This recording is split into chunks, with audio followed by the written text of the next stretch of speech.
پێت وایە بەغدا لە ناردنی مووچەی فەرمانبەرانی هەرێمی کوردستان جددی بێت؟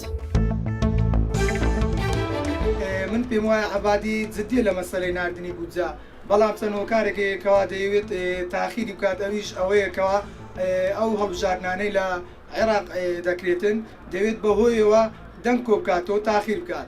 بەڵام من بە بڕوای من پێم وایە دوای هەڵبژاردنەکان بودجە دەنێردرێت و زۆر جددیە لە ناردنی بودجە. بێگومان سیقەم پێی هەیە، بەس هەتا ئەو عەدەی هەڵبژاردنەکان تەواو دەبێت، چونکە ئەوەی دەبینن تەنها گەمەی سیاسیە، هیچی تر لەبەر ئەوەی دەوێ چ بکە مێشتی خەڵکی ڕابگری هەتا توانی دەنگەکان دووبارە لە مەسلحەتی خۆی بێت. پێم وانییە عەبادی موچەڕەوەکە چکە عەبادی وەفای و مڵەتەکەی خۆی نییە، لە بۆ ئێمەش نابی. بەڕاستی ئێستا کە هەنێم باوڕم بە عەبادی نییە مزەل و فەرمانبەران من لێریکەم عەرەب بەهیچ نەوعەشی لەگەڵ کوردی ڕاز نییە، تێدەگەین عەرەب کوردی خۆش نایە، عەبادیش بەعایەتی بزەیل و کوردستان نانێری.